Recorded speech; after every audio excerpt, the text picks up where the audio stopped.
चटक मटक कहानियाँ। संदीप एक 18 साल का लड़का है जिसके पिता किसान हैं। वह खेती बाड़ी करते थे।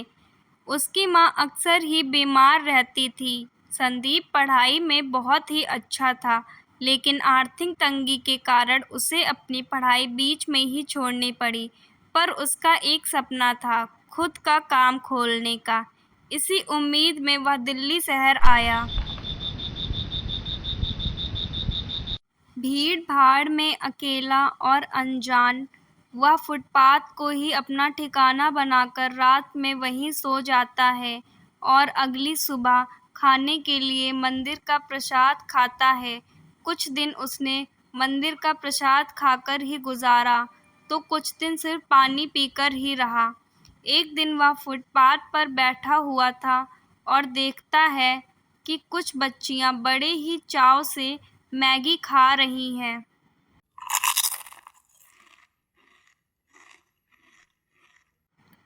तो वह सोचता है, क्यों ना मैं अपना मैगी का ही स्टॉल खोलूं।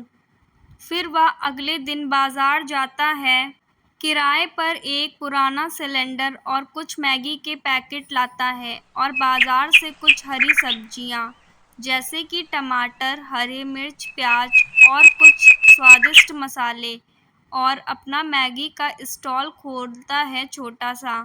पहले दिन उसकी सिर्फ एक ही ग्राहक आती है। वह थी छोटी सी बच्ची जो बहुत ही भूखी थी और गर्मा गर्म मैगी की खुशबू उसे अपनी तरफ खींच लाई थी।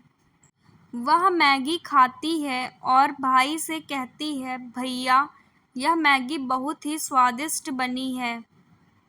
संदीप को यह सुनकर बहुत ही अच्छा लगता है। धीरे धीरे लोगों को उसकी मैगी पसंद आने लगती है। फिर वह अपनी मैगी को बेहतर बनाने के लिए उसमें कभी चीज़ तो कभी अमूल बटर का भी इस्तेमाल करने लगता है। चाहे छात्र हो, चाहे ऑफिस वाले, चाहे रिक्शे वाले, सभी उसके ग्राहक बन गए थे। लेकिन एक दिन एक गाड़ी आती है और उसका सारा सामान फेंक देती है और कहती है, यह जगह अवैध है। संदीप उस रात बहुत रोता है और वहीं फुटपाथ पर ही सो जाता है। अगले दिन वह पीछे वाली गली में जाता है।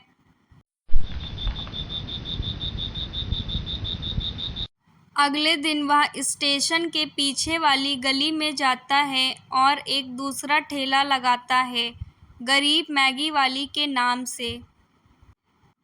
इस बार उसका मेन्यू और भी बड़ा हो गया था। मसालेदार बटर मैगी 20 रुपए, चीज़ मैगी 30 रुपए। सभी लोग उसकी बहुत ही प्रशंसा करते हैं। 6 महीने बाद वह अपने घर वापस लौटता है।